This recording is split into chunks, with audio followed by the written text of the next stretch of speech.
Welcome to the Human Capital Innovations Podcast, your go-to source for personal, professional, and organizational growth and development. We hope you tune in often for all things people management, organizational development and change, organizational leadership, and social impact related. Maximize your personal and organizational potential with Human Capital Innovations Podcast.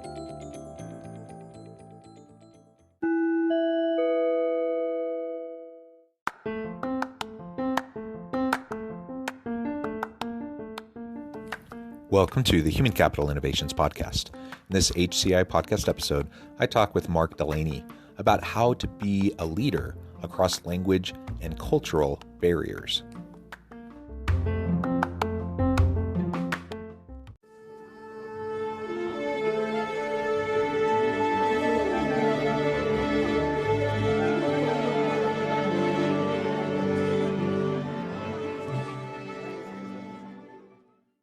Mark Delaney, welcome to the Human Capital Innovations Podcast. Thanks for having me, John. Appreciate it. Yeah, I'm super excited to chat with you today. It's so much fun to have these conversations. Today, we're going to be focusing on how to be a leader across language and cultural barriers. And you're going to be sharing your thoughts from a U.S. military context and what you've seen in terms of leadership in the military that allows you and others to lead across language and cultural barriers. As we get started, I wanted to share Mark's bio with everybody. Mark Delaney graduated from the University of Maryland with a BA in English and a minor in leadership studies. Upon graduating, he commissioned as an officer in the U.S. Army. Over the course of 3 deployments, he led cross-functional teams doing humanitarian work in Syria, developed readiness training for bases in Iraq, and advised senior officers in the Saudi military. After 8 years in the Army, Mark left the military to pursue an entrepreneurial path. Experiencing the challenges of entering back into civilian life, he started a website and podcast to help other veterans navigate the difficult journey. Currently, he's working on his MBA from the University of Virginia, Darden School of Business, while developing a software program to improve how veterans re-enter civilian life. What a wonderful background, some really great work that you're doing. Anything else you would like to share with listeners by way of your background before we launch on in? Yeah, if I could just provide like a kind of quick overview of what I did in the military, just because I think a lot of people may necessarily know what all these terms and everything mean. So my first job was an infantry officer. So when you think infantry, whatever your image is of Army guy, that's what I did. Okay. So then I transitioned into a role called civil affairs. And so we were a small part of the special operations community. And so essentially what we did was we would go overseas and usually in, not conflict zones, right? We're usually going kind of everywhere else.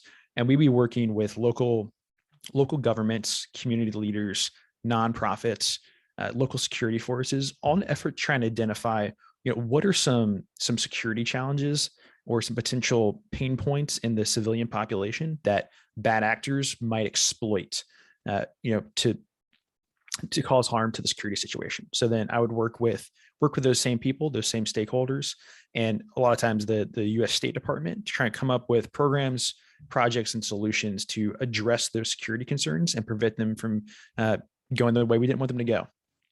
Yeah, excellent. Thank you for that additional background and super important work. And then, of course, you get back from your deployments, your military experience, and you re-enter civilian life. And I really have no way of fully understanding that. I've only seen it portrayed in movies and TV shows, but it seems like for many, if not most, it's an incredibly challenging thing and a challenging adjustment. So the work you're doing there to help with that transition with veterans, I think is super important and to be applauded.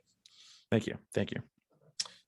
All right. So let's talk a little bit more then about how your military experience informs this question of how a leader can be effective leading across language and cultural barriers.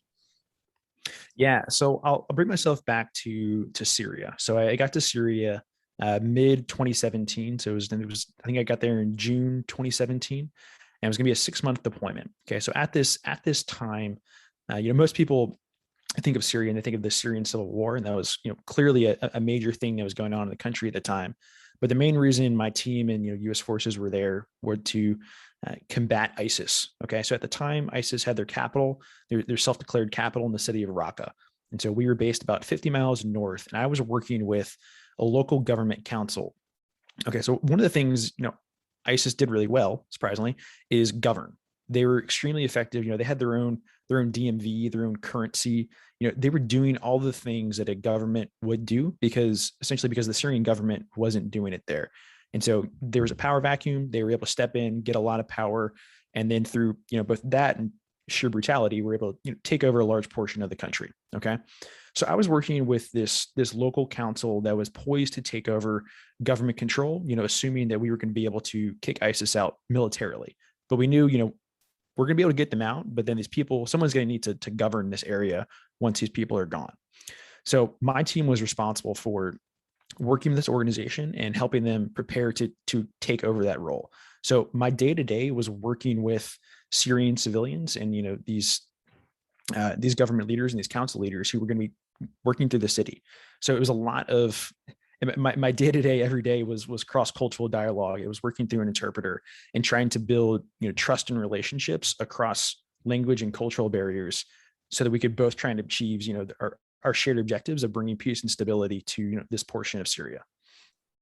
Yeah, well, that's super interesting, and I can only imagine how challenging that kind of a context would be. Maybe talk to some of those tensions that you felt. Cross cultural leadership, cross cultural communication is a challenge in kind of the best kind of benign circumstances. But when you're in a situation like this in Syria with ISIS, with all the conflict that's going on, the stakes are so high, and the difference is so great.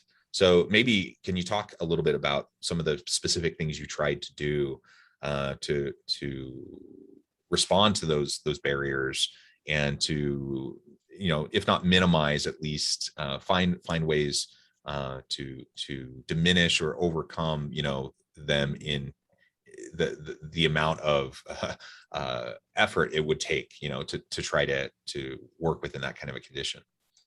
Yeah. I'll tell two stories, and the first one will be kind of more serious, and then the second one will be a little more lighthearted. Okay, so the first one, so I've been working with the State Department, and there was the United States Agency for International Development, a couple of their team members who were there. And we knew there was some major fighting going on in the city of Raqqa, and we knew that there was going to be a lot of rubble in the street. There were people who needed water, people who needed assistance. Once we were able to get resources into the city, and so we were forecasting and realizing, okay, we're going to need some serious heavy equipment to come in and help this council, clear their city out and be able to get people back into the city. So we're going to need things like front end loaders and bulldozers and water trucks to deliver water to people, because there's water contamination issues going on. Excuse me.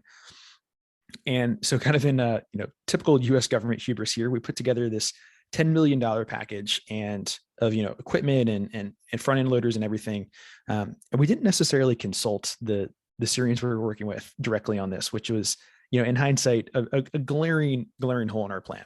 Okay, so I go into the office to talk to my partners one day, and I say, hey, we have this huge package, this $10 million package of equipment coming to help you all out.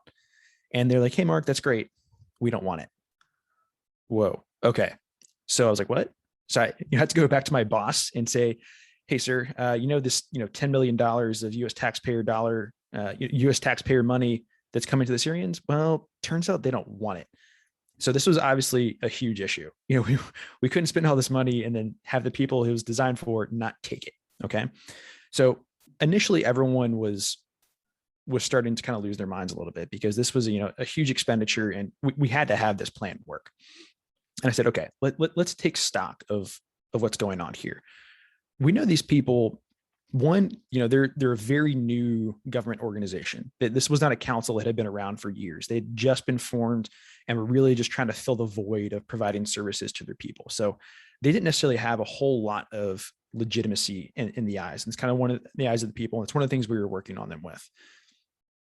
So in their eyes, they're like, okay, we kind of want to flex our muscles here a little bit and say, we don't have to take the help of the United States government. We don't have to take this stuff. So some aspect of that was just me being empathetic to their situation and trying to understand their perspective in the deal. Okay. I was like, okay, I know that. And I also know that this is a really good deal and they're not going to want to pass it up. All right.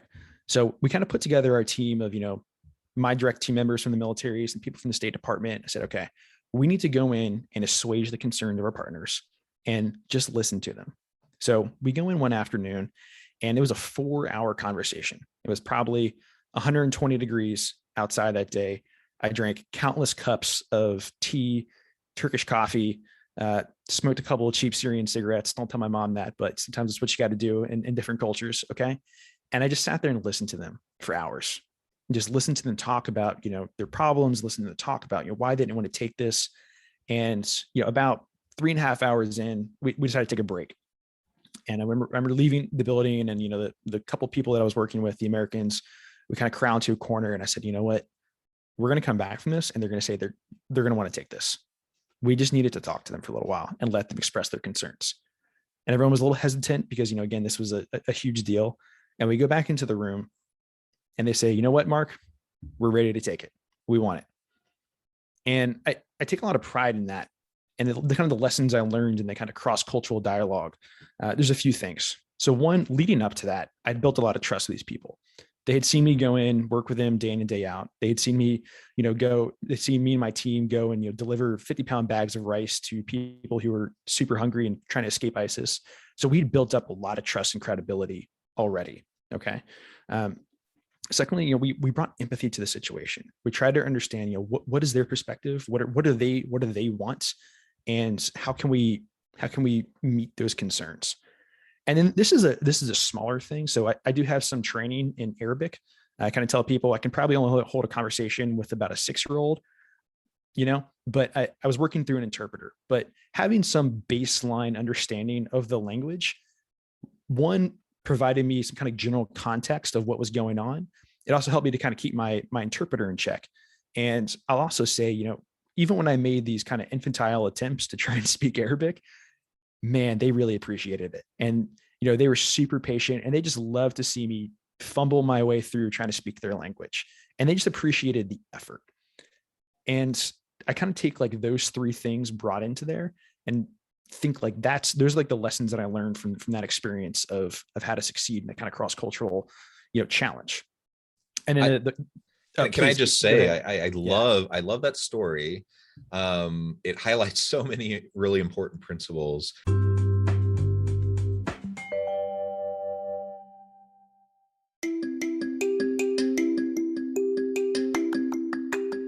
I'm excited to announce the publication of my new book from HCI Press, Bluer Than Indigo Leadership: The Journey of Becoming a Truly Remarkable Leader. Early in my adult life, I learned about an Asian proverb that translates as bluer than indigo. If you think about the color indigo, it is a brilliant, deep, and vibrant blue, what some would call the bluest of blues. To have something that is bluer than indigo is rare and truly remarkable. Contrary to popular myth, there is no one-size-fits-all or cookie-cutter approach to effective leadership. There's no silver bullet, no secret sauce, no go-to model that will solve all of our problems. The truth is, great leaders have all had their unique strengths and flaws, and have all had to discover and then pave their own distinctive path in their life's journey to fulfill their leadership potential. Bluer Than Indigo Leadership will help you discover your own path and explore those ordinary, everyday actions that will help you respond to an uncertain future and produce extraordinary results for individuals, teams, and organizations.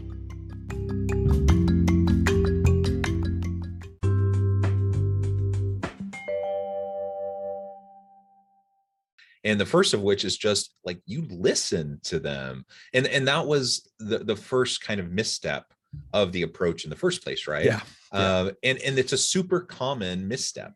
If you're talking about military, government outreach, humanitarian outreach, NGOs going throughout the world, it's the same problem emerges again and again and again, where you have well-meaning individuals who want to make a difference, and they're trying to, share resources, time, energy to make, a positive difference. And they forget the simple act of like talking to the local people, the people who are going to be impacted, talk to them, listen to them, try to understand them, have a better understanding of the lived experience that you're Right. actually trying to respond to. That in and of itself breaks down barriers, and it allows you to take a step forward. And so just the fact that you were willing to sit with them and to listen was huge. The fact that you respected their culture, that you were able to interact with them in meaningful ways, and even try to speak a language that you didn't speak very well, you had to fumble. It's incredibly endearing to see someone really trying very hard to be authentically and genuinely connected with the people they're talking to, and to not come in, we often talk about like the white savior complex of we're going to Right. go in and Right. fix everyone else and Right. show you what the right way is. That's, of course, I mean, if you think about it that way, would you want someone coming into your community doing that to you? Would that be off-putting? Would that make you defensive and a little skeptical? Of course it would. It would to all of us. And so we need to, have a little bit of empathy and understanding, and recognize that of course people are going to feel that way. And it's not them feeling being ungrateful or whatever kind of defensiveness we might have in response. It's just a simple matter of like, let's really stop, listen, value the cultures that we're interacting with, make a good faith, honest effort to connect with them in a meaningful way. And if we can do that, man, that breaks down a lot of those barriers. Yeah, yeah, totally agree. I'll tell one more story to kind of provide some. I think like the fourth layer of working across cultures that I think is super important. That's flexibility and adaptability. Okay, so I had a meeting one day where I was going to go to the local elementary school, and we were putting together a project. Kind of schools have been closed for 6 years there, and so we were working with some of the local schools to get them back up and running. And so I was going to meet with the local principal. And I don't know if anyone remembers, this was back in 2017. There was a huge eclipse that came to the United States. It was like a total blockout. It was a really big event, but you couldn't see it everywhere in the world. Okay. Now, the people that I was working with were extremely timely. If I said if I was meeting them at 1 o'clock, we were sitting down at 1 o'clock. Like we were very hard on that. Okay, and they were too. And so I go to the meeting, and I'm outside the school, and I don't see any kids around. I'm like, what's going on here? And so this guy's walking down the street, and I ask him like, hey, why aren't the kids in school today? And he looks at me like I'm just crazy. And he goes, Mark, the eclipse is today. We're not going to send our kids to school today. Are you crazy? And my team, we all look up to the sky. It's the eclipse was not happening in this part of Syria at all. It was completely clear sky. I could see the sun. It was fantastic. And we're like, okay, I guess no, you're correct. I would not send my kids to school today. I don't know what I was thinking. So, we hop back in our trucks and go back to base, and I run into my boss, and he goes, didn't you just leave? Didn't you have a meeting, across town? And I was like, yeah, sir. But, they had to cancel it because of the eclipse. And so then he, looks out the window, looks up at the sky, does the same thing we did, and says, there's no eclipse here. What are you talking about? And, he gave me that trust to say, okay, you know what?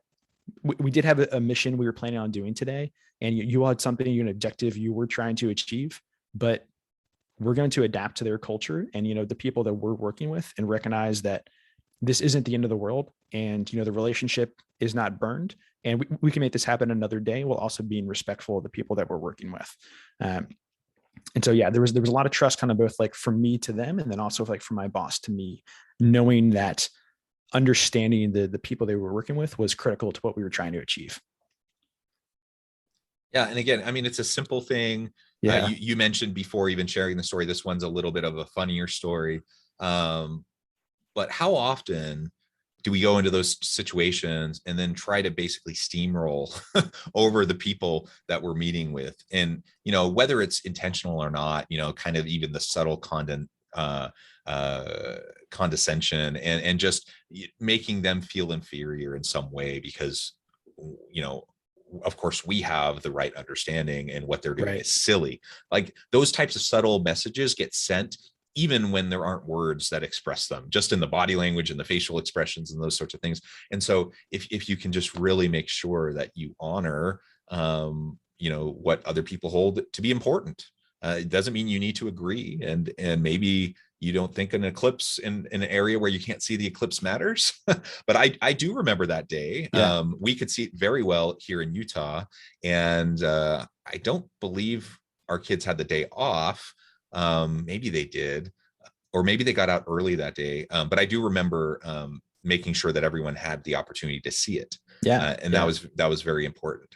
And so of course we need to recognize, what's important to the people we're trying to serve, and whether that, maps with what we care about or not. It doesn't actually matter. Yeah, totally agree. And it's very easy. And we try to look at it too from a spectrum of time. I think very often, especially in the military, we were deploying overseas and we were only going to be there for 6 months. Like those are the length of our deployments. But these people, this is where they live. This is their home. They're going to be here for years and decades. So while maybe we have the pressure of I've got objectives to achieve, I have reports I got to write, like I need to, do these things day to day to day because I'm only here for a constrained period of time. The people we were working with didn't have those constraints. And so it was really important, I think, for us to realize that and adapt to their environment that we were stepping into versus, them adapting to us. Yeah, it is a lot of hubris to expect, if we're going into a different community, to expect them to adapt to our timetable, our understanding, right, our time frame, right? And that what you had just expressed is actually, again, a very super common problem.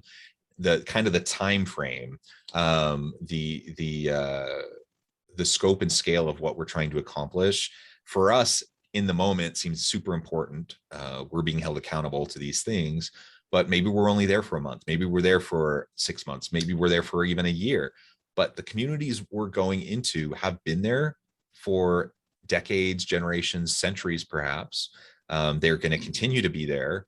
And just because we think we have something that's going to be a solution for them, us showing up isn't always going to be as important to them as we think it is. Right. Because right. it's really just a brief moment in time within the grand scheme of the scale and scope of time and what they experience. So all of these, I think, are just super important reminders and messages that we need to learn and relearn. I thought I should also ask, just because you went through the Army Ranger School, any other kind of general lessons in leadership that you that you took away from that has helped guide you as you've come back from military service and gone into your other entrepreneurial endeavors? Yeah, there's a few things. The first one that I'll point out, and this is the first one that I'll point out, and I didn't learn this one directly from Army Ranger School, but along the way in my career, I got the chance to meet up with Sid Cracknell. I might be pronouncing his last name incorrectly. Excuse me.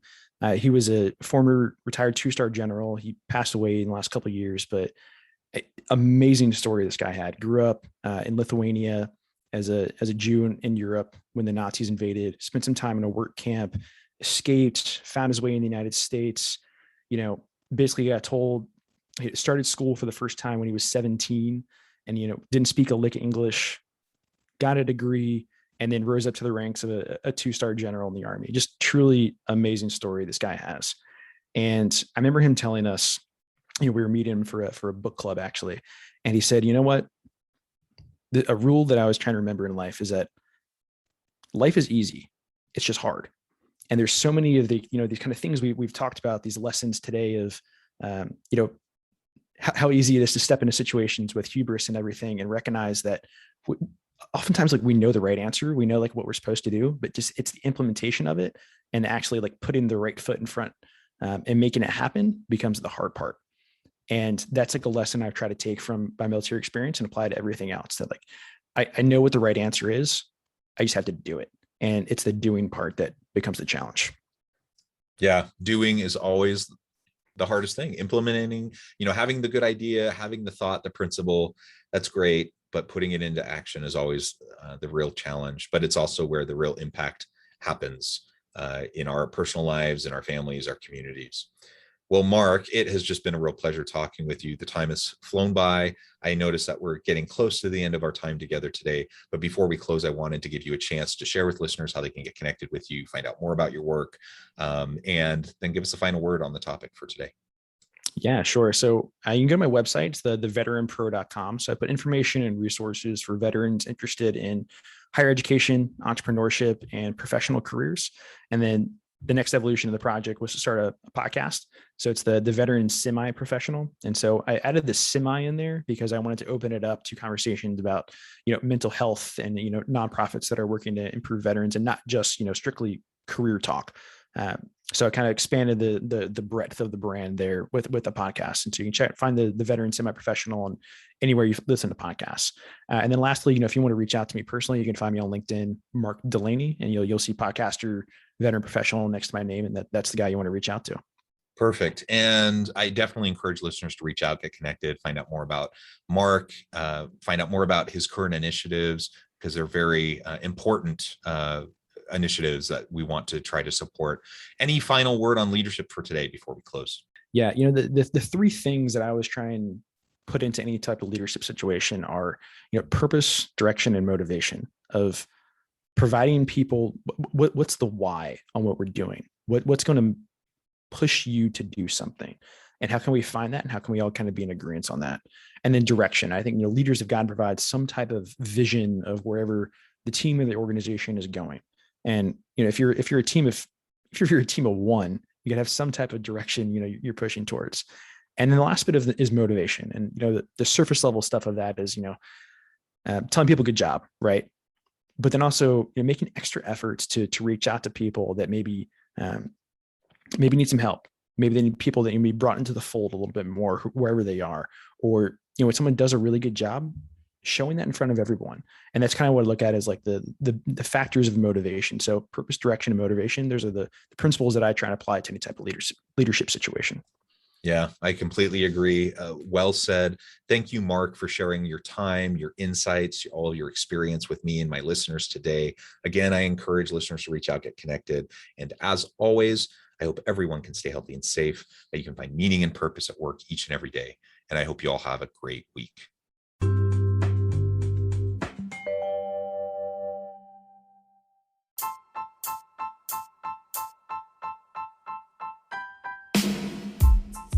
The alchemy of truly remarkable leadership.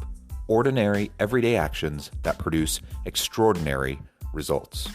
Consider how the nature of work has shifted over the past 50 years. With increased globalization, rapid technological advancement, and the shift in economic composition, the average job of today looks very different than the average job of 50 years ago. What will the jobs and organizations of tomorrow look like? Moreover, what does this all mean for organizational leaders? What are the core competencies and capabilities of organizations and their leadership that are prepared for continued disruption and geopolitical and socioeconomic shifts? Regardless of what the future holds, increasingly, leaders need to be socially minded, data-driven, decisive, champions of talent, and disruptors of the traditional notions of leadership, teams, organizations, and work. The alchemy of truly remarkable leadership will help you to explore your own leadership competencies and capabilities and consider ways to apply and implement them into your workplace and personal life.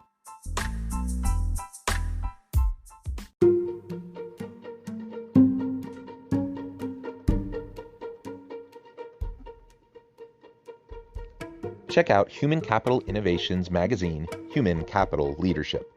Human Capital Leadership is a free, interactive e-magazine with the mission to help individuals, leaders, and organizations find innovative approaches to maximize their human capital potential. We publish issues quarterly in August, November, February, and May. Take a look at the latest issue and let us know what you think.